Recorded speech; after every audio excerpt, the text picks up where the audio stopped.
Beyond the Mic with Sean Dillon. We're joined on the Starline by an independent singer-songwriter on the rise. You've seen her in season 19 of The Voice, performing with Trans-Siberian Orchestra, and currently playing Jane Seymour in the Broadway production of Six, the Musical. Her latest single is Fit In. We welcome back our friend, Kelsie Watts. Hey, how are you? Absolutely great, Kelsie. Let's go beyond the mic. You've sang in church, studied opera, and moved from your hometown of Lubbock, Texas, to Nashville, and now New York. How has music changed you? What a question. It's literally changed the trajectory of my entire life. It's gotten me all over the world, but honestly, it's just kind of been in my DNA. Like, I don't remember learning to sing. I don't remember learning to start music. It's just always been there. So I think it was destined to forever change my life. How have you refused and yet tried to fit in the music world? Oh, gosh. So I think the best example is right after I was on The Voice. I had a lot of people strongly encouraging me to go straight pop, dumb down my voice, try to make it simpler. And I tried that and it just didn't work. And in this industry, it's like, well, look a certain way, wear a certain amount of makeup, walk a certain way, act a certain way. And it just was not working for me. And so it wasn't until I just stopped caring that things started working out. So I finally found myself and was like, wait a second, the world just needs a Kelsie Watts because they don't have one yet. So that's what I'm going to be. Kelsie, what do you want people to take away from Fit In? I want people to take away the fact that they actually belong. I want them to know that with me, you do fit in. I don't care where you're from, how you were brought up, where you're going, what you do for a living.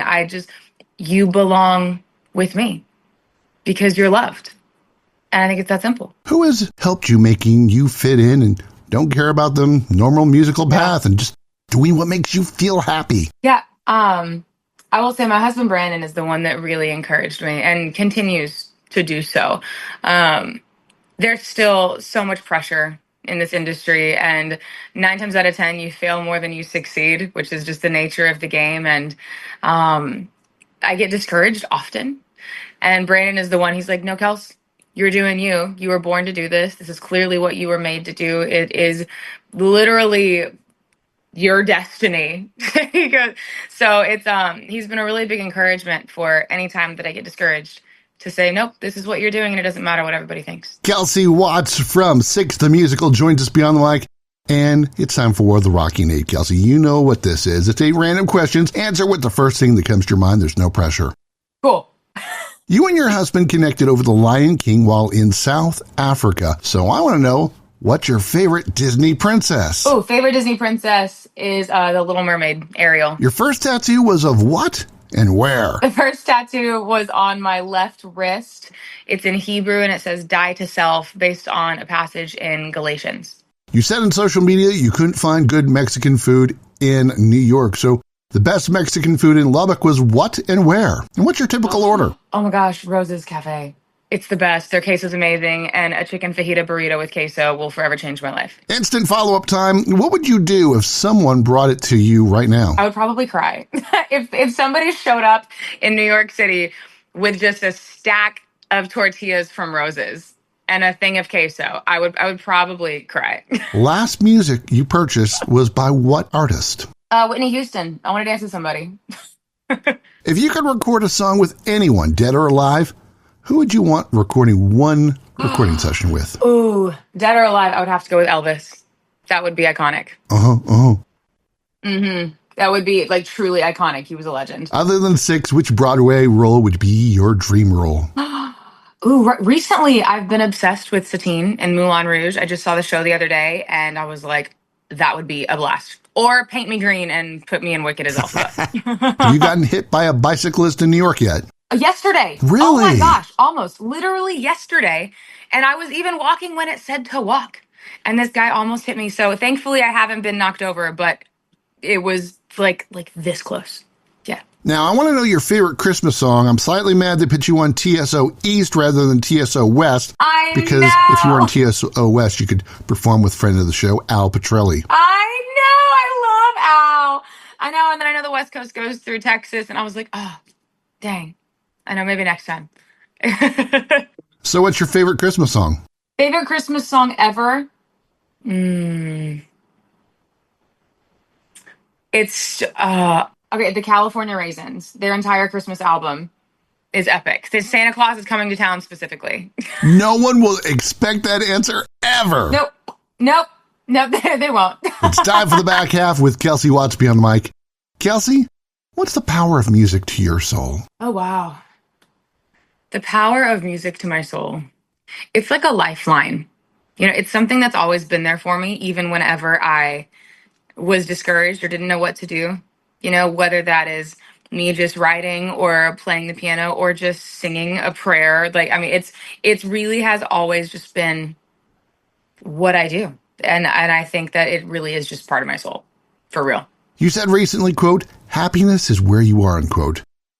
Even with all the successes you've encountered, how has your view of happiness changed?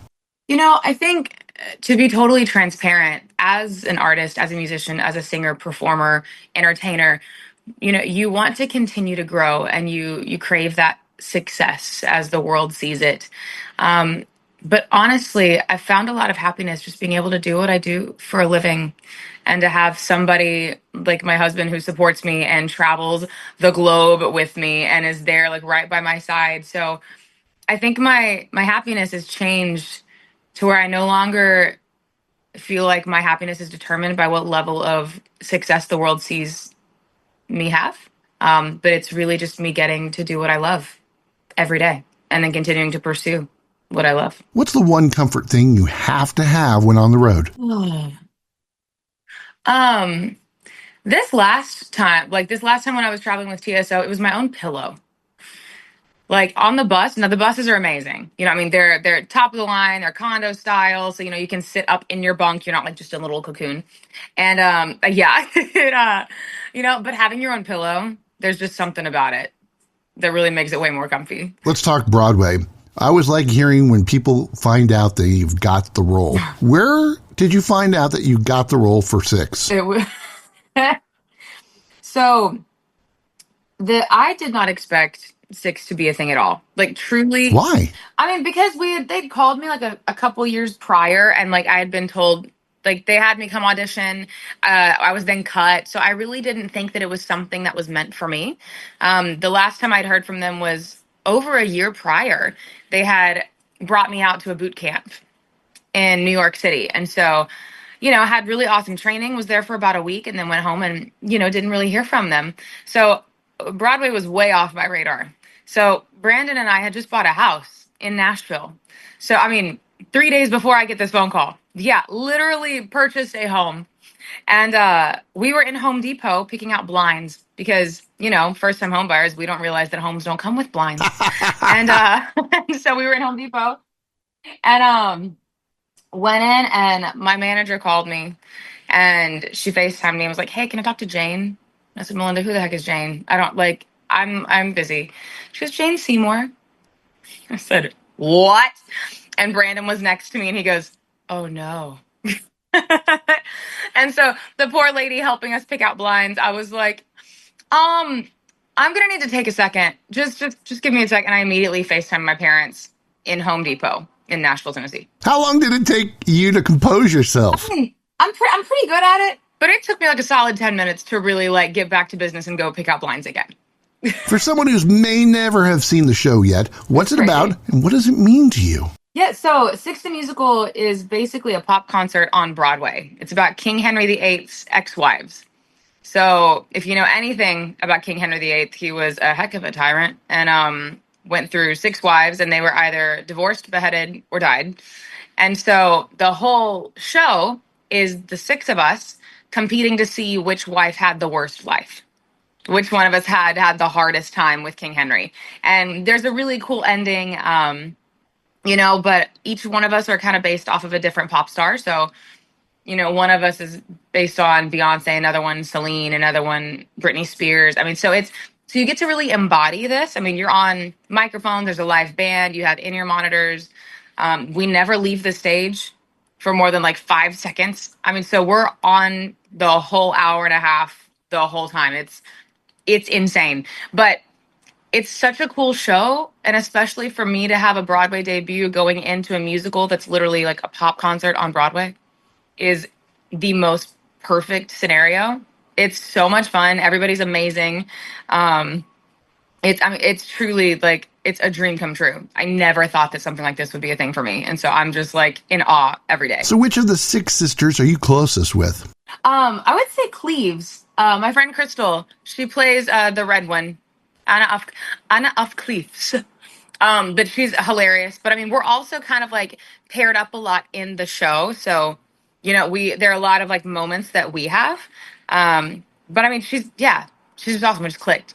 But the whole cast is incredible. Truly, we all just took a trip together last week. Now, singers have periods of time when you got to be on vocal rest, which pretty much drives you crazy. Me on vocal rest, ugh. Yes. What is your typical warm-up for 8 shows a week on Broadway now? Yeah, I mean, I really am intentional about my warm-ups. So I have a little tape that I listen to and that I warm up with. It takes about 30 minutes to make sure that I'm good to go. And then I have this little piano app on my phone, and I'll hit the high points of my song, make sure that my voice is solid. If I need to like massage any of those areas, then I'll work on them a little more. But it's also a physical warm-up that has to be like kind of dynamic because we don't stop dancing the whole show. It's insane. It is a crazy show to watch and to perform. So yeah, I have to make sure that I'm really intentional about warm-ups and that I cool down after the show too. So because there's so much blood flow like going all through your throat, like to actually take a second and warm down is really, really important as well. How many pairs of shoes have you gone through since you live in New York, now walking everywhere? Like 3. I've only been here since January, so I try to rotate as much as I can. But it's wild. The amount of walking that you do here is insane. Kelsie, who's the coach or teacher that helped you the most along the way? I've had so many good ones. I mean, I started learning how to sing from my mom. I mean, she used to give lessons as a job. Now she's a teacher, but growing up, I sang with her a lot. But I would say the one that's been the most pivotal in my artistry would be Mama Jan Smith. She's in Atlanta, Georgia, and when I first got together with her, she really helped me find my thumbprint as an artist, as a vocalist. And I still talk to her all the time because I'm still working with her now through the show. But I mean, I could name off, my gosh, Roberta Duchek, who's the musical supervisor of the show. James Wigginton, who I worked with at Belmont University, was incredible. Carla Hardy in high school, whenever I was doing like all state choir and stuff like that. So, I mean, I've had really awesome vocal coaches along the way, for sure. You've sang on Broadway, did the national anthem at Yankee Stadium. You've checked off some dreams. That was crazy. So we got to sing at the Yankee Phillies game.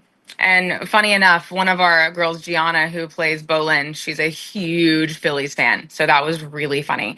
But we all got to hang out on the field, take photos before, and they had us eat at the Hard Rock that was connected to the stadium. And I mean, getting to sing the national anthem at such a cool game. I mean, it was awesome. I'm not like I watch football religiously. So baseball, I don't know as much about, I will honestly say, but it was a lot of fun. I loved it, and it was a great game. So who's your football team? Don't come for me. The Dallas Cowboys. Even whenever they're terrible, I'm at least not a fair weathered fan. I will root for them every time. What was the last game you went to? I haven't been in forever. I mean, we're talking years and years. Just being a performer, you like can't really go places whenever you're on a contract. But yeah, if I ever got to go to a game again, that would be super fun. Jerry, Kelsie needs to sing the national anthem. Make it happen. Yes, Jerry Jones. Let's be friends, and I'll come sing the anthem for you. You've checked off some dreams. Yeah. Kelsie, what's your next dream?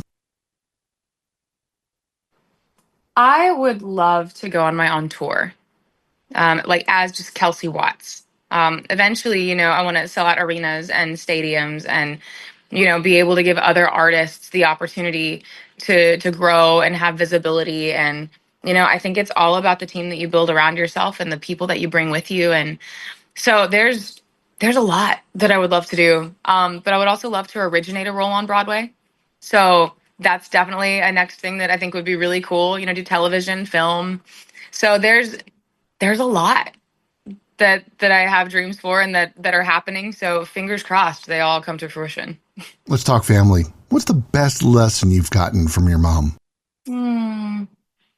You know, when I was a kid, she would always sing to me before I went to bed, and she would sing, "You are so beautiful to me, Kelsie," and she would do that all the time. And I really think that's probably the best thing that she taught me was that I'm beautiful, not in a vain way, but like as just teaching your kids like you are beautiful, you are amazing, you are loved, you are worthy. I think the amount of self-worth that I gained being able to have her as a mom is unmatched. How about your dad? Nah, dad has some funny ones. I mean, Like what? like so one is he always says don't scratch the cat back. And so so he says, "Kelsie, if a cat scratches you, do you scratch it back?" And I say, "No." He goes, "Right, because it's a dumb animal. You don't do that. So if somebody comes at you, you don't scratch them back." And I'm like, there's wisdom in that. And then he also, one that's less comical, being having such a presence online, you're going to get trolls, you get bullies, you get people that just like they just hate you because they hate their lives. And there was one day, sometimes it gets to you and you're like, God, like why? And my dad goes, "Kelsie, if you wouldn't accept advice from this person, don't accept criticism from them." And I was like, that's powerful. Dad Yeah. is wise. That is wise. What's the one chore your husband Brandon depends on you to do? Honestly, we really tag team all of it. I will say the one thing he hates doing is laundry. I don't know why, but he hates it. So I try to be really intentional about doing the laundry, and I hate doing the dishes, so he more does the dishes. Let's sneak in two more with Kelsie Watts Beyond the Mic. How has the adversity you faced in The Voice actually the training you needed to be a great singer? Going into The Voice, I knew it wasn't going to make me famous. I knew it wasn't going to be the catalyst that, made my career. It wasn't going to be the stamp that, got me signed, that made me a household name. But what I did know is that it was going to give me a lot of eyes and a lot of exposure that I could never even dream of getting at that point. So I went in the middle of COVID and tried to be as strategic as I possibly could be with it and work social media, especially once I got kicked off of the show, and release music as quickly as I could. And it drove me to be more disciplined to just get it done because I knew I was on a timeline. So I would say me being on a time clock while I was on The Voice, it taught me to just get things done now and not to wait. You process emotions, especially your grief, through writing music sometimes in a dark world. Yeah. Who helps you find the light on a daily basis? I mean, it sounds so cliche, but I mean, my husband, Brandon, really does. He's, people see him in the videos with me on TikTok and Instagram, and they're like, "Oh my gosh, the way he looks at you, oh, he's so fun." And he really is like that all the time. Like, he really is that joyful. He really is that loving. Like, what you see online is what you get. And so he is that light that just keeps me encouraged. Even whenever, things are hard, if, yeah. I mean, it just, I'm so blessed to have somebody like that. It's time for One Big Question with Kelsie Watts Beyond the Mic. You once said, quote, "One of my biggest messages as an artist is to let everyone know they are not alone, so you don't have to fit into a box. Be you," unquote. So, who is Kelsie Watts? I love that. That's so cool. I've never heard, until this interview, I've never heard somebody quote me back to me. That's very cool. Kelsie Watts is a human that was given the gift of music that wants to share it with the world, to let them know that they're loved. And I think at the core of it, that's who Kelsie Watts is. I'm a human just like everybody else. I have dreams and, aspirations and drive, but also have failures and hardships and difficult times. And I just happen to use music as the thing to reach people. Kelsie, where can people find you online? So you can find Kelsie Watts everywhere. Let's see, Instagram, Facebook, TikTok, YouTube, Spotify, Apple Music, Amazon Music. Honestly, if you just type me into Google, then all of those options will come up for you. But I would say I'm probably the most active on Instagram and TikTok for sure. I go live on there a lot. So if you ever want to hang out, say hi, please do. Bring her roses, tortillas, and she will love you forever. Thinks the California Raisins Christmas album is the absolute best. She wants you to see her on Broadway in Six the Musical and hear her fit in. Kelsie Watts, thanks for taking the time to talk with us today. Yeah, thank you. This is awesome. And that, my friends, is Beyond the Mic. If you're enjoying these conversations, please check out another Beyond the Mic episode to find more actors, artists, and people you need to know. We'd also appreciate a like and subscribe on the Good Pods app.